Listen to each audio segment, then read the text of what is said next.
Hello, everyone. I'm Barbara Hannah Grufferman. I'm the author of Love Your Age and the founder of Menopause Cheat Sheet, a weekly newsletter focusing on menopause. Thank you for joining us tonight for the final episode of our 5-part series focusing on all aspects of menopause. We're wrapping up this series, which celebrated and honored all women during Women's History Month, by talking about something that happens to more than half the world's population. Now, AARP was presenting this series of virtual events to help open up the discussion even more about a topic that way too many people still view as taboo. Now, if you've missed any of the episodes or want to rewatch them, including the one tonight, you can find them on the Girlfriend Facebook page or the AARP YouTube channel.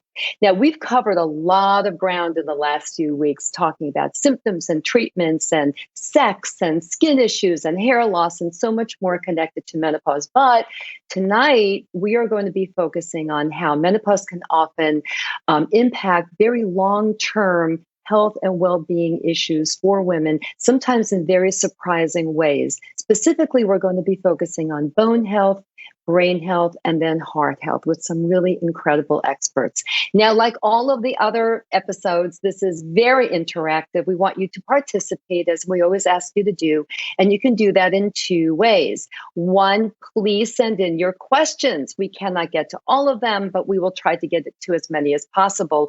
And the way you do that is, if you are Zooming in, just go to the chat function in Zoom, send your question, and I will be looking down at my phone throughout the evening. Please forgive me. I am not shopping or texting with my daughters. No, I am fielding your questions. So please do that. And if you're live streaming on Facebook, just put it into the comments section. It'll get to us.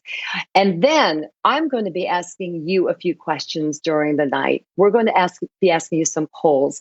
And the way that you can participate, and I hope that you do, because we want to hear from you and we want to know where you are on your own personal menopause journey, is this. Get your own phone out right now, follow this video, go to text, and then text to 22333. That's 22333. And then in the box, you put in AARP, hit send, you'll get a response. There you go. And then you're all set. You are set for the evening. For any questions I ask you, you can just go and you'll be set to answer. So I may have to repeat this for people who are joining a little bit later, but let's start with our first poll question just to try it out. And also, I want to get a sense of where you are in your bone health knowledge. So here's our first poll question. So get out your phones, 22333, AARP, and here it is. Around what age are your bones at their strongest and most dense? What age? What age range, really? A, 12 to 17. B, 18 to 24. C, 25 to 30. D, 31 to 40. And E, 41 to 50.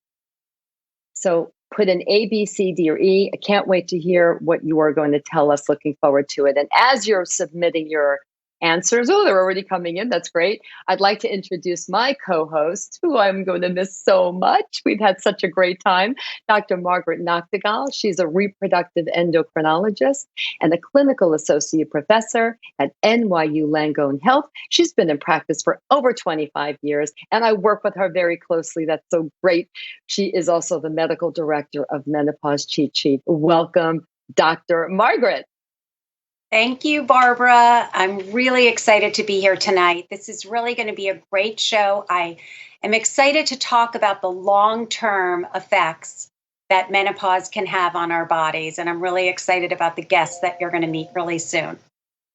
Absolutely. We have so much to talk about. And normally we only focus on one topic, but tonight we're focusing on really 2 main ones. We're focusing on brain health and then heart health. But first, you and I are going to have a little chat about bone health. But before we do that, let's first hear from you, please, about how does and why does estrogen create such havoc in our bodies that it really impacts our bones, our brains, and our hearts? Like, what is the connection to menopause, please? So, the average age of menopause, and we've talked about this throughout the series, but the average age of menopause in the United States is 51. The range is about 45 to 55, and sometimes even younger in women that have had their ovaries removed surgically, have had chemotherapy, have had radiation. So the hallmark of menopause is this loss of estrogen, where the ovaries are no longer producing estrogen. And we've already seen the, as you said, havoc that it can wreak on the body, including symptoms of hot flushes, of memory loss, of mood changes, of difficulty sleeping, vaginal dryness, hair loss, skin problems, increase in urinary tract infections, increase in vaginal infections. And so we've talked about all of these, but something that we haven't talked about is really what happens in the long run, is the effects that estrogen can have on bone, can have on the cardiovascular system, and can have on the brain. So, depending on what risk factors you have for these findings, that may help you determine whether you might initiate some hormone therapy for the symptomatic part of menopause. For instance, if I have a patient who has a strong family history of osteoporosis, has a very sedentary job, and is experiencing hot flushes, that's someone that I might consider estrogen more likely than in someone who has no risk factor for bone loss, has a very active life, has a lot of exercise. So what I'm really looking forward to today is that we're really going to talk about, some of those factors and be able to learn how to mitigate the immediate factors and also learn about prevention for the long-term factors. Thank you for pulling all of that together for us, Dr. Margaret. And clearly, menopause is much more than a hot flash. I think we've established that. Let's see the results of our poll before Dr. Margaret and I talk a little bit more, and let's see how you did. So it looks like 9% was the A, and 47%, 18 to 24, 38% is the C, 25 to 30. And drum roll, please. The correct answer really is C. That is when our bodies and our bones are really at their most dense. And then we do start to lose bone density every year after that, don't we, Dr. Margaret? I think I would say that both B and C can be correct because it really is the 20s. So I think the majority of the people realized that the bones are the strongest in our 20th. What we might not realize, though, is that the bone loss that women experience after menopause is tremendous. In the first 5 years after menopause, women will lose over 20% of the bone.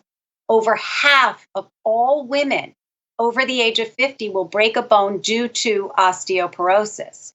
So this is a very big number. Really big. Really big. And it's a really big issue. And I have to say, I think the majority of women don't really connect menopause with bone health and bone loss in this case. And it really Right. is a very important factor as we get older, because we all know that if our bones are getting weaker and thinner, which is what's happening after menopause, if we fall, we can fracture a lot more easily. Like I did. A very quick story for me. When I was 50, I was just coming out of menopause. I was postmenopausal at that point, and I was really kind of reassessing everything in my life because I was entering a whole new phase, really looking at everything, my health and my whole life. And I was walking my dog down the city street, and I fell. I tripped on I don't know what and fell. I ended up breaking my arm. I shouldn't have. It wasn't a particularly hard fall, but I did. And so a few months later, I went to see my primary care physician, who then sent me for my first bone density test. And it did show that I had low bone density, also known as osteopenia. So in this case, I had a choice to make. I could either put the proverbial blanket over my head and stay there and do nothing, which is what many people often do. They get overwhelmed by it and maybe scared. Or take action. So in partnership with my doctor, I took action, and we followed actually all the details that are given to us from the National Osteoporosis Foundation, which is what I started to do. And that was 14 years ago. I'm 64 now, and I'm proud to say that while it's inched a little bit toward that direction, it is no longer a speeding train toward osteoporosis. I have slowed down my bone loss dramatically as a result of keeping with my program. For example, let me just share some of them with you of what I've been doing. Calcium-rich foods. You want to get your calcium from foods first and foremost, supplementation if you need it, and that's a decision to make with your doctor. You definitely need to take vitamin D supplements to absorb the calcium. It's hard to get vitamin D from foods. Again, really build up on your calcium-rich foods. Exercise is critical for maintaining bone strength. That's why young people, children and young people must remember that. Moms and grandmoms listening to this, please make sure that your kids and grandkids are doing as much physical activity as they can, like jumping jacks and things like that. This is when I started to run and do push-ups and do weight bearing and strength training, all of this to keep my bones strong. Of course, alcohol in moderation, and don't smoke. Just do not smoke. For more information about how to keep your bones strong or to manage and treat osteoporosis if you already have it, go to their website, www.nof.org. So that is our segment on bone health. It was quick, but I think we got a lot of info in there, Dr. Margaret. But now we're going to segue over to brain health right now. Okay. And I think I'd like to, at this time, welcome our incredible guest. But first, I want you to see this statistic that Dr. Margaret's going to talk about. Look at this statistic. It's tremendous. Almost 60% of women are going to experience menopausal memory loss. In other words, memory loss when they are going through or beyond menopause, which is huge. And it's interesting. The memory loss that you experience after menopause, of course, everyone is a little different, but one thing that's particularly affected is nouns and word recall. So for instance, if you're trying to remember the fruit banana, you might say, you kind of circumvent it. You say the yellow fruit that you peel. Or you might be telling people to put the food back in, you want to put your dishes in the refrigerator. You might say instead of the dishwasher, things like that. You can see a face, but you just can't put that name with it. This is what is so typical, the result of the lack of estrogen during menopause. Really incredible. We have a lot to cover. Let's get to it, and let's get our guest expert out here, please. Dr. Gayatri Devi. Oh my gosh, what an incredible expert we have with us tonight. Welcome. She's a board certified cognitive neurologist, clinical professor of neurology at Downstate Medical Center, attending physician at Northwell Health Lenox Hill Hospital, and director of Park Avenue Neurology. She has specialized in cognition and menopause for over 25 years, and in fact was responsible for defining the diagnostic criteria for, I want to make sure I get this right, menopause-related cognitive impairment in the Journal of the American College of Obstetricians and Gynecologists. I had the great pleasure of interviewing Dr. Devi for the National Osteoporosis Foundation's podcast called Bone Talk last year, talking about all of this, brain health and menopause and the connection. And it was the highest rated, the most listened to show because she has so much to offer us. Welcome, Dr. Devi. Thank you for having me on, Barbara. And thank you so much, Margaret, for having me on the show. Thank you for coming. Before we start our conversation, we want all of you to hear from a viewer who wanted to share with all of us her own experience with brain fog after menopause. Let's watch. I went into an early menopause because I had a hysterectomy. I was only 42 years old. So among all the emotions that accompanied having the hysterectomy, one thing that really bothered me was my brain fog.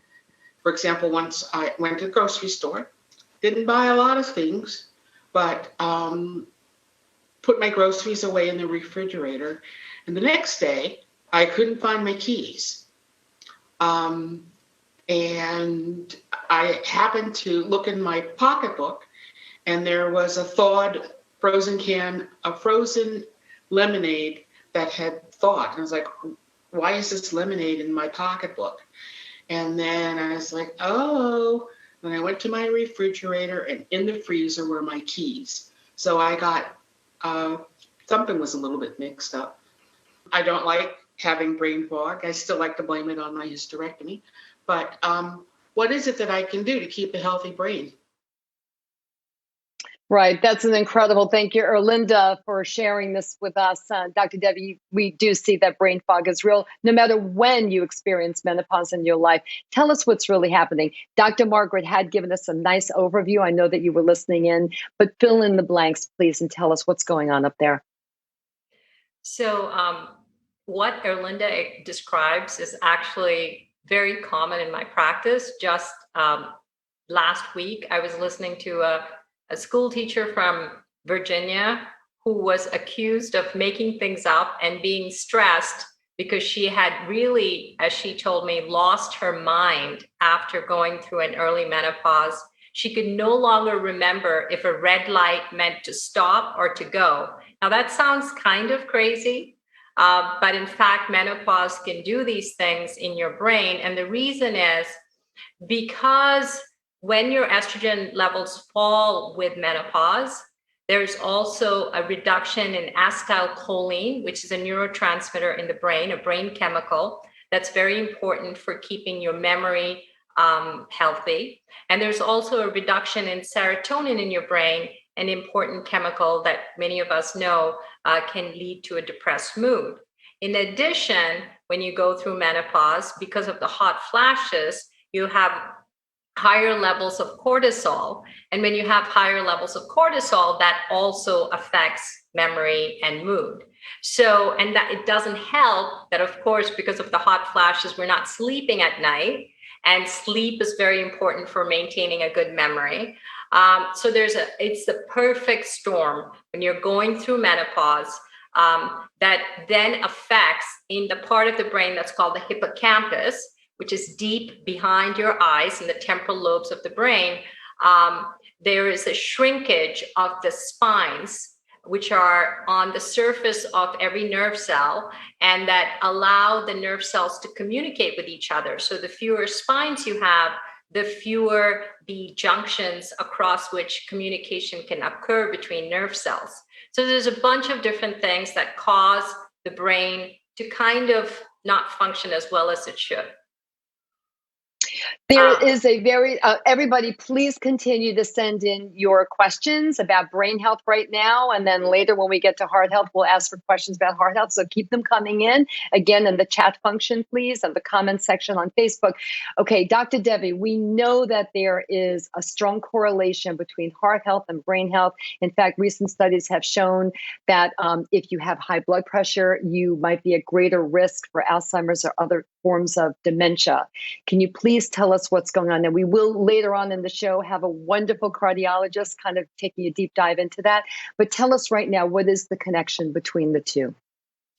All right. The most amazing thing about the way we've evolved as human beings is that even though our brains weigh maybe 1/70th of what our bodies weigh, so maybe about a kilogram or 2 pounds, if you will, and we usually weigh well over 100 pounds as full-grown adults, even though our brains are so small, the brain receives anywhere from 30 to 50% of all the blood that your heart pumps. What does that mean? It means that the brain not only receives 30 to 50% of all the oxygen that your body is taking in, it's also taking 30 to 50% of all the nutrients, the sugars. And that's because the brain is a very, very, very energy intensive computer. So that even when you're sleeping, your brain uses a tremendous amount of energy.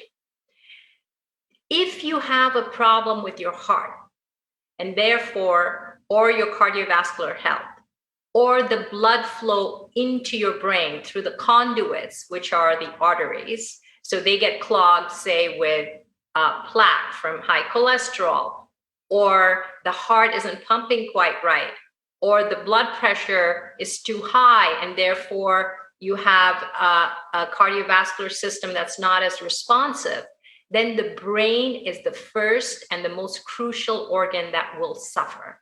In fact, 95% of patients who have Alzheimer's disease will have some kind of cardiovascular brain disease, cerebrovascular brain disease.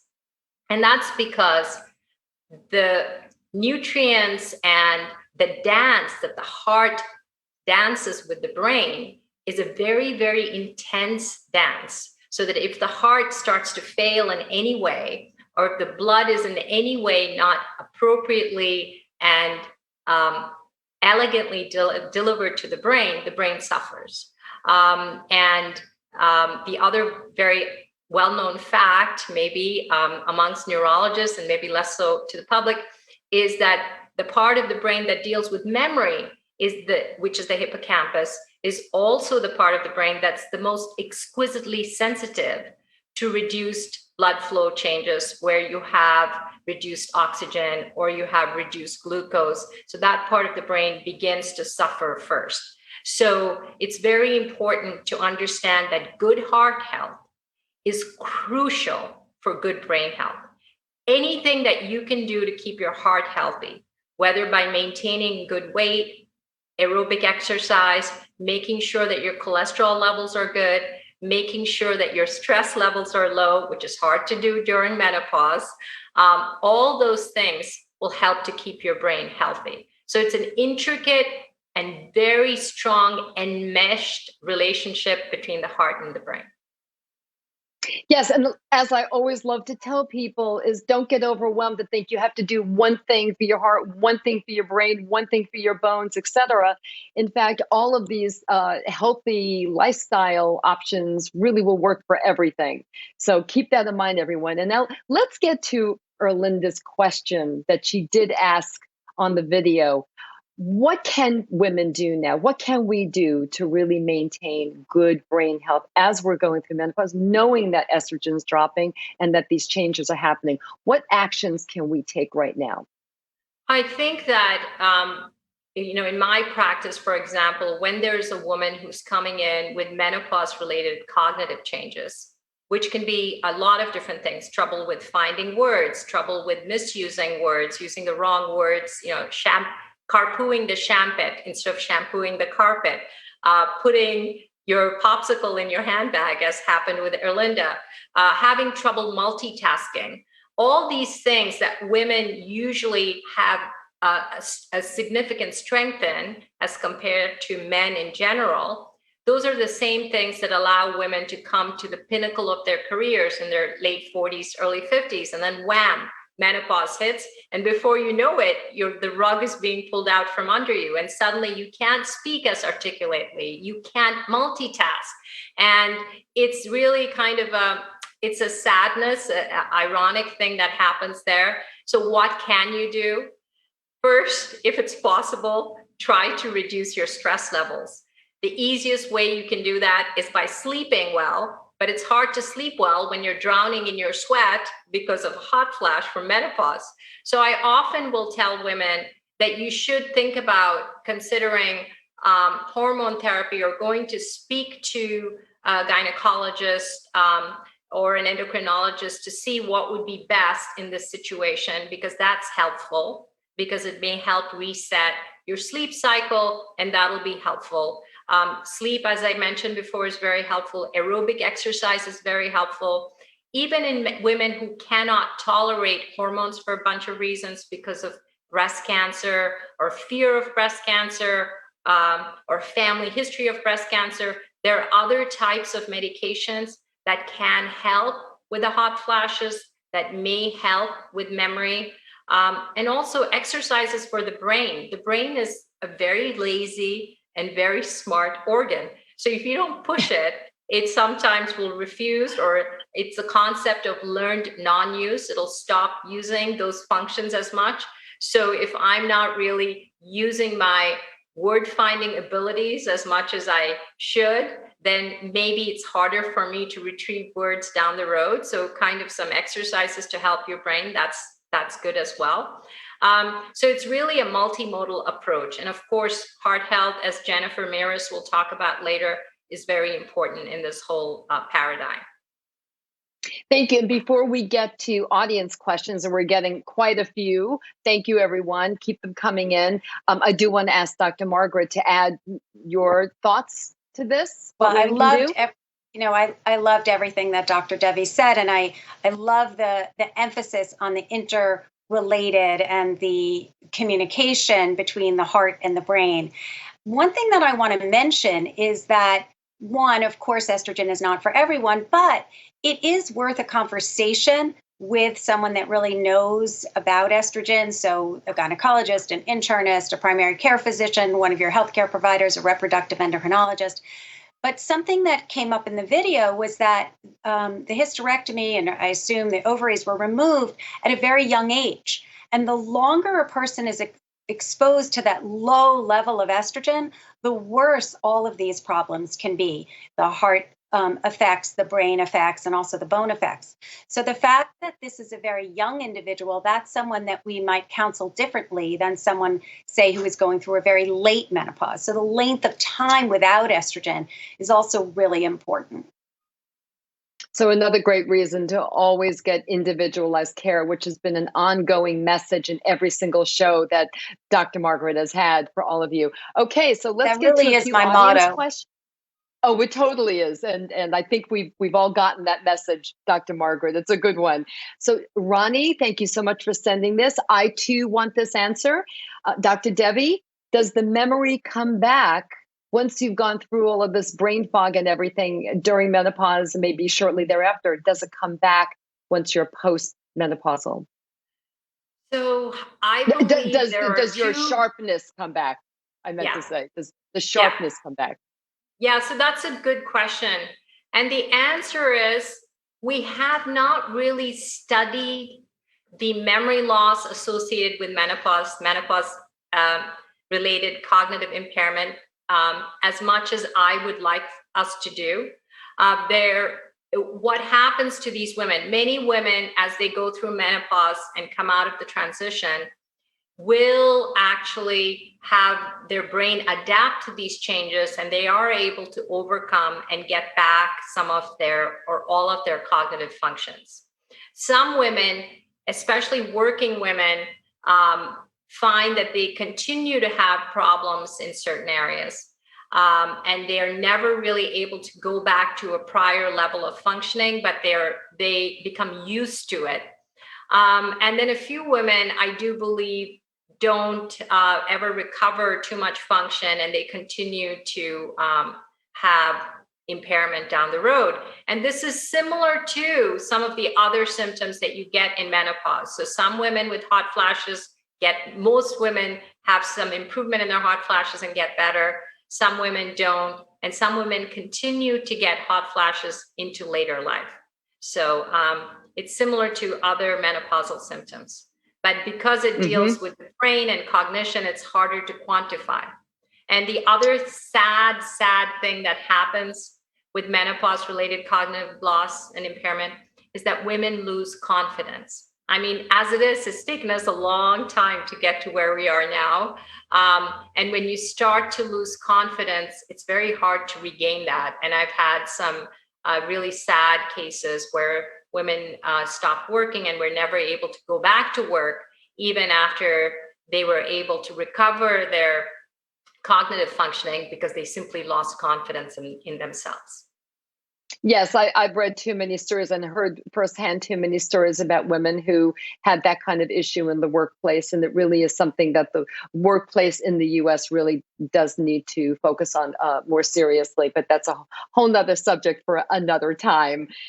We do have a question. A few people asked the same question. So like I like to do, I'll put it into one. And it has to do with brain questions. You already answered that about brain games, maybe new skill or something where you're using your brain in a different way. How helpful really is that? So I think brain games work for someone who does not do this kind of thing very often. So if I'm somebody who's an editor in a book publishing company, then what I should probably do is go out there and exercise, because that's probably what I'm not doing as much. Or I should go out there and take up sculpting. However, if I'm someone who's mostly a gardener, I'm a landscape gardener, then maybe I should be somebody who would benefit more from doing some word games, etc. Because the idea is to diversify, I always say, your cognitive portfolio. Try to nourish all the different areas of the brain, but at the same time, you don't want to frustrate yourselves. For example, I'm terrible with numbers. And if I tried to do Sudoku, I'd probably just, die of frustration. So I don't do that, even though I probably should, but the frustration level would overwhelm any benefit I could get from it. So really, even if you are going to do different things for different areas of the brain, try to do things that you enjoy, because otherwise it's not going to benefit you. Everyone, do what I did. When I started to go through menopause, I had brain fog. I took up knitting, something my grandmother wanted to teach me decades ago, but I never did. Dr. Devi, this was an incredible conversation. I wish we had more time. Alas, we got to forge ahead. We can't thank you enough. Everyone, we will try to get to as many of your questions as possible in future issues of Menopause Cheat Sheet with Dr. Margaret, and we'll call on Dr. Devi to answer some too. So stay tuned for that. Thank you again so much for joining us. Thank you so much for having me on the show. Dr. Devi also teaches a lot about making lists and changing your behavior, which has been so helpful for my patients who have really gained a lot of confidence even with the memory loss. So I'm very appreciative of that. Thanks, Dr. Devi. Yes, thank you for all you do for women, Dr. Devi. Stay safe, and it was a pleasure having you. Everyone, AARP wants you to hear about 3 e-newsletters that they've created just for women like all of us. And so just take a look. The Girlfriend champions female friendship, especially as we age, and is a community of mostly Gen X women. We offer the best in health, sex, beauty, travel, career, and parenting information. The Girlfriend also offers an active online book club as well as regular live events. Go to thegirlfriend.com. Sisters from AARP celebrates Black women and welcomes all women. We cover a wide range of topics, including health and wellness, work and money, entertainment, live events, beauty, faith, and more. Go to sistersletter.com. And The Ethel from AARP. The Ethel is a community of women smashing stereotypes around aging and celebrating life at every age. The newsletter offers older women the best in health, sex, relationships, finance, and lifestyle information. The Ethel is named after Dr. Ethel Percy Andrus, AARP's founder, who fought tirelessly for the rights of older Americans. Go to aarpethel.com. Subscribing is free and easy. Check them out now.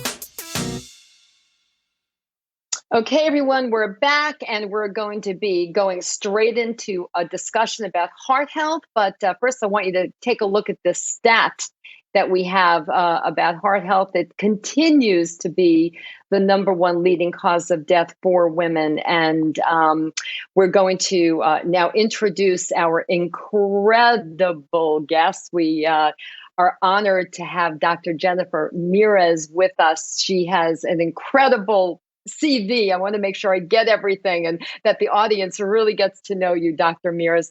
Dr. Jennifer Mieres, welcome. She's an award-winning professor of cardiology and a long-term advocate for women's heart health, heart disease prevention, and diversity in healthcare. She leads Northwell Health Center for Equity of Care, and as the first Chief Diversity and Inclusion Officer, Dr. Mieres oversees Northwell's diversity and health initiatives. She is the national spokesperson for American Heart Association's Go Red for Women. We've been seeing that for years. She's very involved in that. She has come out with 2 award-winning documentaries, one, A Woman's Heart, which was nominated for an Emmy, and she's also the executive producer of an award-winning Women's Heart Health documentary, which premiered last year during the pandemic. She's also the co-author of Heart Smart for Black Women and Latinas, a 5-week program for living a heart-healthy life. And in 2018, she co-authored Heart Smart for Women, 6 Steps in 6 Weeks. I love that, Dr. Mieres. Yes, 6 Steps in 6 Weeks to Heart Healthy Living, which is also available in Spanish. And not only has she been on all the major daytime television talk shows, she has been interviewed in all the major magazines and has actually appeared on the cover of some magazines as well. What can I say? She's incredible. Welcome, Dr. Mieres. Welcome.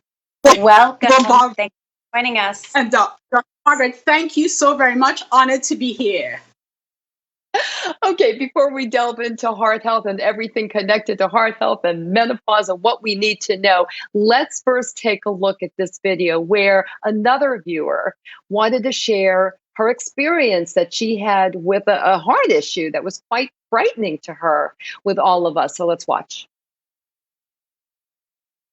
One thing that did start happening around the same time that I did not connect with menopause was that I started having an irregular heartbeat from time to time, or I'd have heart palpitations, and I'd wake up in the middle of the night, my heart would just be racing. And I actually was very concerned. I was frightened, really. It was like, this feels serious. And so I reached out to my doctor to see what was going on and to check and make sure that I did not have any heart problems. He referred me on to a cardiologist, and we ended up doing a full day of stress tests to make sure that everything was okay. He was the first person to tell me, hey, sometimes heart palpitations can just be a symptom of the hormonal changes around menopause. I have the peace of mind of knowing that it's not something serious and that there were things that could be done to improve my quality of life. Dr. Mieres, is this experience that Katie had with the heart palpitations and increased heart rate, is this normal? Is it common? And if so, talk to us through this. And also, what are some of the more common heart experiences that women have as they go through menopause? So menopause, as Dr. Margaret pointed out, is a time of change where the hormonal imbalances can wreak havoc with the heart, right? And so we know that the research says that about 25 to 40% of women going through menopause have palpitations, and it's not related to a structural heart disease. So we don't know why. It's something that happens and an area for research. However, what I like about Katie's story is that she felt something was wrong, because when you're having palpitation, it does feel like life and death. It's very disconcerting. And her doctor referred her to her cardiologist, who made sure that there were no underlying cardiac structures. So as we hit menopause, things that happen, the cardiac profile changes to predispose to having, heart disease, heart attacks, blood pressure increases, or cholesterol profile changes. Increased cholesterol, the HDL, which is supposedly the protective cholesterol, that decreases. We definitely, our waist circumference increases, so we store fat there, and our insulin metabolism changes, predisposing to prediabetes and diabetes. So the whole milieu at menopause changes to one that definitely can predispose to heart disease. And I think it's important that when you're having palpitations, even though we know that it can be a benign association with menopause, that getting checked is really important. Really important. Again, another one of Dr. Margaret's ongoing messages is not only individualized care, but making sure you have a good relationship with a trusted healthcare provider. So Katie was clearly in very good hands. Especially because sometimes when women do complain of anything that was related to the heart, it can be swept underneath a rug or ignored. And here, it really was taken seriously, which is really critical, because that huge statistic that you saw, heart disease is still the number one killer in women. So this is really an elegant way of seeing what should happen. Absolutely. And everyone, please keep sending in your questions for Dr. Mieres. We're going to be getting to them a little bit later, and we'd love to hear what you want to know from her. So, Dr. Mieres, I had the great pleasure, this is how we first met, of interviewing you for my first book, The Best of Everything After 50, over 10 years ago. And of course, you've come out, as I mentioned, with your own books. And one of them is Heart Smart for Black Women and Latinas. So are there racial and or cultural differences that need to be assessed when we're looking at a woman's experience and risk factors as she's going through menopause and her heart? Absolutely. I think that we know the risk factors for heart disease, and they're evolving as we speak, right? So as per the American Heart Association, we know high blood pressure, hypertension, diabetes, elevated cholesterol, smoking, obesity, diabetes, sedentary lifestyle, as well as we now know complications of pregnancy, preeclampsia, gestational diabetes, as well as eclampsia, predisposed to increases a woman's risk to heart disease, especially 5 to 15 years later. What we know is that when we look at racial and ethnic differences with risk factors for heart disease, that we know Black and African American women, much higher prevalence of hypertension. Hypertension, potent risk factor for heart disease and brain disease. I love Dr. Devi's analogy of the dance between the brain and the heart. And this is definitely so true. And hypertension, we always think, especially in the Black African American populations, family histories are definitely important because it is silent. And so unless you're checking your blood pressure, if you show up with symptoms, hypertensive, urgencies or emergencies, a lot of damage has been done. So I think, so for Black women and African American women, knowing that there's a higher prevalence of hypertension, it's important to, in your 20s, to start checking your blood pressure on a regular basis. Additionally, in Latino women, we know that diabetes is also a potent risk factor. So we see risk factors that like hypertension, diabetes, obesity, where you store fat, and the complications of pregnancy, which we know is definitely more prevalent in Black and African American women. And, they would have delivered. No one's discussing it as they hit the menopause years, that those need to be factored in. Also, we know as we study more about the effects of stress and the everyday sort of determinants of health and everyday discrimination scale, which is an area of research coming out of Harvard by Dr. David O. Williams, we know that sort of some of the racial challenges that African American women face on a daily basis predisposes to increase blood pressure and increased risk of heart disease. No, it's an incredible issue. And I'm glad you also mentioned sleep, the importance of sleep, as Dr. Devi did also. I do recall when I wrote my first book, 12 years ago, that sleep was just something I glossed over, quite frankly. And then with my last book, it has its own chapter because it is so incredibly important for so many reasons. So thank you for that. I do have one more question for you, but I think I want to get to a reader question first, if you don't mind. It's very interesting. Dorothy wants to know why is heart disease still the number one killer of women? Why? Well, so first, I think we're going to have to redo the numbers because I think COVID may have taken over. So we'll see what the statistics show. Excuse me, Dr. Mieres. I actually just saw something pop up in my newsfeed about 2 hours ago that said it's heart disease, cancer, COVID. Okay, perfect. Okay. 2 hours ago. Yeah. Because men were dying, more men died from COVID than women. But heart disease is the number one killer of women still because for many years it was under-recognized, under-diagnosed, and under-treated. And it has to do with the fact that there are indeed sex and gender differences in how heart disease presents, the symptoms, some of the treatment strategies, and the diagnosis. And so for many years, we were using the male model and the one size approach to heart disease, right? So we were looking for symptoms of heart disease as the classic male heart attack, clutching the chest. You look in the textbooks, and women were coming in with less, specific symptoms. So we know that there's a spectrum of symptoms for women. And so we are learning more. And so what we like to advocate, and this is from the American Heart Association, women need to know their numbers, know their risk, because 1 in 3 women will die of heart disease. As we get older, 90 million of women today have at least one risk factor for heart disease. Risk factors become prevalent in menopause. And so we have got to be our own advocates and truly foster that partnership and know we're at risk for heart disease, know our blood pressure, know our, whether we're at risk for diabetes, and take the simple steps. So heart disease, equal opportunity killer. Women were underdiagnosed because the presentation was a little bit different, and some of the risk factors are a little bit more potent in women than men. Thank you. That was incredible and really incredible information, Dr. Mieres. Thank you.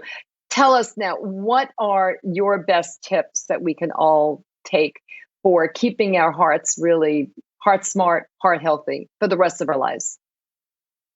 So we write about this in our book, right? And we say the 6 steps. First of all, eating a heart healthy diet or a healthy diet is important. So a colorful plate, lots of fruits and vegetables, portion control. But I think if you have to do 3 things, choose to move every day. And we heard from Dr. Devi as well as from Dr. Nachtigall the importance of exercise, not only for brain health, for bone health. So 30 minutes of activity every day is what the American Heart Association recommends. And you can get it in increments of 10 minutes, right? You don't have to do it all at once. And today, where you have smartphones, you can track your exercise, right? So choosing to move every day, important. I would say, and as long as we're talking about exercise, add some strength training twice a week. You don't necessarily have to belong to a gym, but you could get the exercise bands and work the large muscles. Also, no smoking or avoiding secondhand smoke. And then I come back to the 2 S's, sleep and stress. And one other thing, on a partnership. And we talk about having a partner in the journey to heart healthy living is truly important. A partnership with your doctor, truly important. And getting family members and friends to join you. I think there's strength in numbers. And from the Go Red for Women campaign, we saw that when women joined Red, the partnership and the support fostered, heart healthy living. Women were much more confident in going to their doctors to talk about their heart disease, making changes. And, we all fall off the wagon, right, at some point in time. And when you have a friend or family member or partner, they sort of help you forgive yourself and you get back on track. So sleep, controlling stress with meditation or whatever you need to do, laughter, a partnership, and choosing to move every day, key for heart healthy and brain health. Love those. Absolutely. Those are perfect. Those would be exactly my suggestions, especially the no smoking. And I think the only thing I would add to that is in that discussion with your healthcare provider, one of the things to think about in terms of heart is that when estrogen is started early, there's a window for estrogen. And you really, if you're going to start estrogen, you want to start it within the first 5 years, maybe even the first 8 years, but certainly earlier is better. And so if you start early, you're going to be doing some good preventative heart issues. However, if you wait longer than 10 years, we've seen from the research that you actually might be doing some harm. So if you're going to have that conversation, have that conversation early. But I absolutely agree with all of the above. Get the exercise, sleep, and stop smoking. So all of those would be great. Yeah, and again, everybody, it's going to benefit your heart, your brain, your bones, your weight management, your mood, everything. Excellent. Okay, let's get to some audience questions. I'm sorry, Dr. Mieres. One more. I just want to say women need to recognize your health is your most important asset. So let us treat it just like we treat, everything else in our lives. Put yourself, self-care is truly important. Thank you for that message too. That is so important for women in particular to hear, because we don't always put ourselves first, as we know. Okay, Gigi, thank you, Gigi, wants to know, Dr. Mieres, how does one identify a cardiologist that has knowledge and has studied women's health in particular and menopause? So I think, again, this comes from talking to friends and family.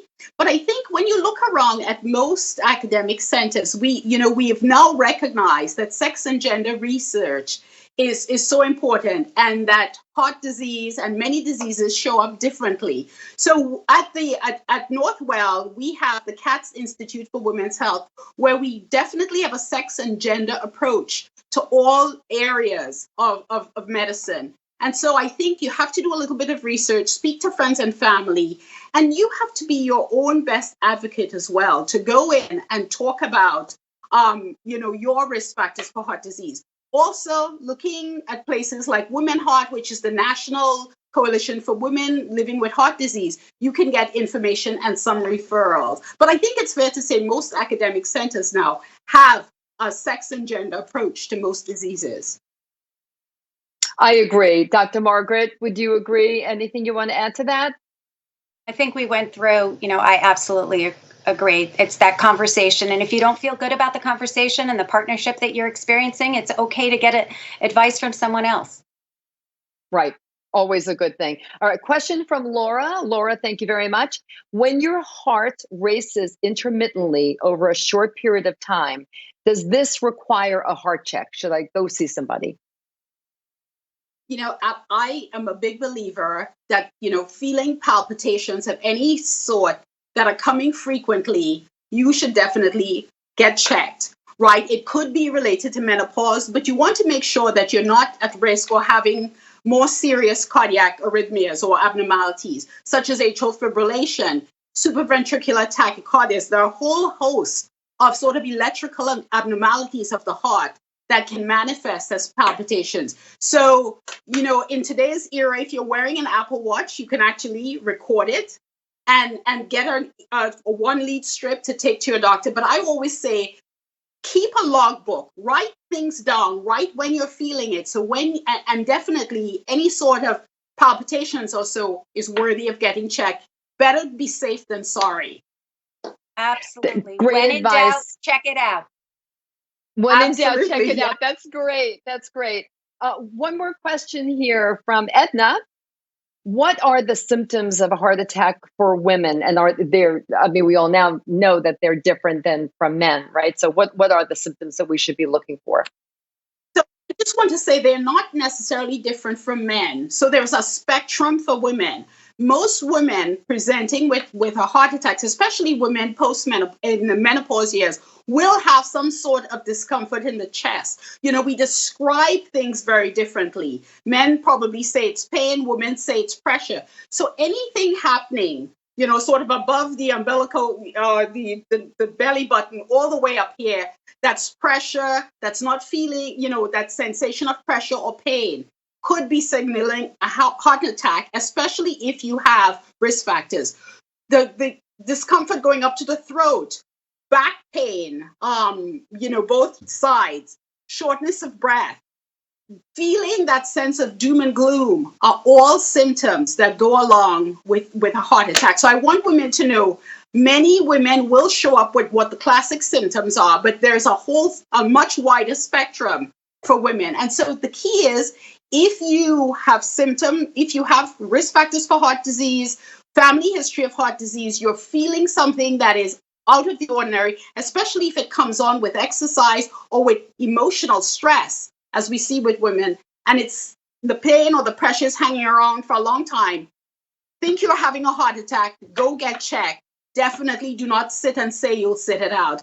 And, unfortunately, a colleague of mine had someone, having symptoms that were that started off as being mild, they crescendoed to true chest pressure, and she did not believe that it was heart disease, and unfortunately had a catastrophic outcome. So I say, women, you're feeling symptoms, not feeling well, call 911, go get checked. It's better to be safe than sorry. When in doubt, check it out. And that goes Right, as Dr. Margaret said, when in doubt, check it It's out. true because Dr. sometimes Mieres, you. this was, oh, go ahead. I was just Dr. going to say Margaret, sometimes say you something? you attribute it to something else. You convince yourself that it's a stomach ache. You convince yourself you ate something funny, but you may as well go investigate. Thank you, Dr. Mieres. Absolutely. It was so Thank great. you. It was just so great to have you join us, Dr. Mieres. You're just a wealth of knowledge. You're lovely in every possible way. You're giving and you Agreed. care about women so deeply, and we all know that. And the audience knows that. Thank you so much for being with us. Thank you. Thank you. A pleasure to be here, and keep up the great work. This is what we need. The sisterhood and spreading the importance that our health is our most important asset. Thank you. Yes. Definitely. Yes. Thank you for Definitely. that. Thank you so much. Everybody stick around because we actually have something fun we want to do with you right now. Take out your phones. We're going to ask you a question, a poll question. We really want your input. Please go and do, if you haven't already, 22333, and then type in AARP, press send. You'll get a response. You'll be all set. If you haven't done that, do so now. We do have a question for you. We really want to know what you want to see in future shows. No guarantees here. Just send it to us. Put in the word. This is not an A, B, C, D choice. Just give us the word or words. What would you like to see us cover in future shows? This was, as I said, the last episode in our 5-part series. We are sad already to be leaving you for now, but we do want to know what you would like to see. So while you're putting in your words, Dr. Margaret has a few takeaways that she'd like to share with all of you that she's kind of culled from the whole series. Dr. Margaret? Well, I think that the key things are that we've learned is that menopause is really a time of transition. There's a lot of change. And during this change, it's really a great time to start your healthy living or continue your healthy living. And that healthy living we've seen is so important for all parts of the body. Eat healthily, sleep well, exercise regularly. Definitely do not smoke. That can wreak havoc on everything.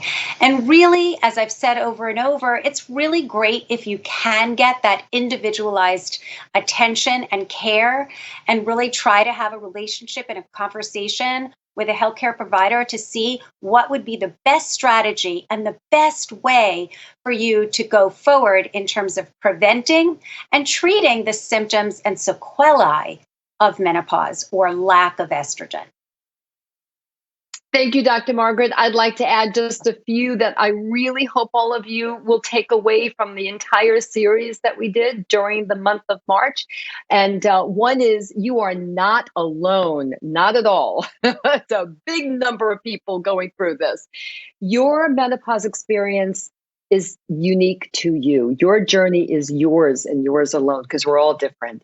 So many of your symptoms can be addressed, but you need to take the initiative and get out there and find that right partner that Dr. Margaret was just talking about to get the input and the care and the treatment that you need and so deserve. And everyone, this is not the end of your life. Oh, golly, Miss Molly, no. This is just the beginning of a new stage in your life's journey. Please don't ever forget that. So let's see the results of your poll. So what would you like to see in some shows? Health. Oh, health. Health Yes. is key. Well, that's my what passion. We want to talk about. That's great. That's health, what we like to talk about. Yeah. Weight, and estrogen. And it's all related. So this is great. Well, I hope we will have the experience to be able to do that. I love that health is right up there. My husband, who is, I believe, tuning in somewhere, is always teases me and says, "You are a wannabe doctor," and it's true. It's one of those things. Right. Well, the estrogen, its effects on weight, its effects on brain health, menopause, all of these, depression, sex, more on sex. Emotions, supplements. Okay, we'll talk. Yeah, lots nutrition. To talk about. And nutrition. Dating. I see dating. You could do. Sleep.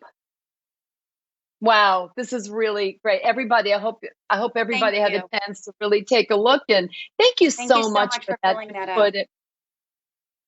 Really do appreciate that.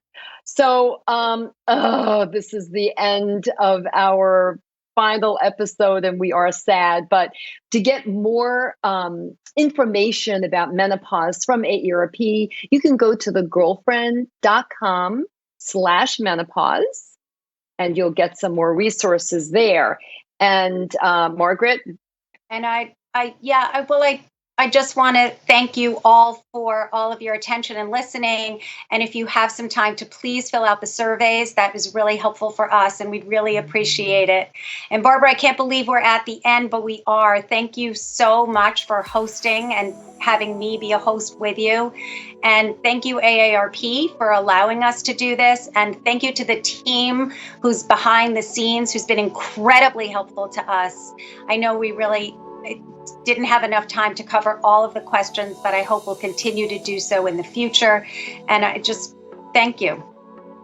Yeah, it's been an incredible experience, and everything that Dr. Margaret just said, same thing. Thank you, AARP, for giving us the time and the place and the space to talk about something that really should no longer be taboo in this world, in this country. And I think that we have really done a very good job. I'm very proud of this, that we've talked about so many aspects of menopause very openly and frankly, and it really was a great experience. And yes, thank you, AARP studio team, behind the scenes people. Thank you. You did a great job in helping us put on a great show every Wednesday night, and we are grateful. And thank you to all of our incredible guests who joined us every week. Just amazing, like the two incredible doctors who joined us this evening. And of course, most of all, we have to thank all of you, audience, for taking the time out of your lives, tuning in, hopefully every week. Even if you checked out just one, we are grateful to you and thank you. And we really genuinely hope that we've made some progress in your understanding of menopause this month, Women's History Month. So, Margaret, I wish you would do. And everyone, until next time, remember this: we can't control getting older, but we can control how we do it. Stay safe and have a great evening. Thank you.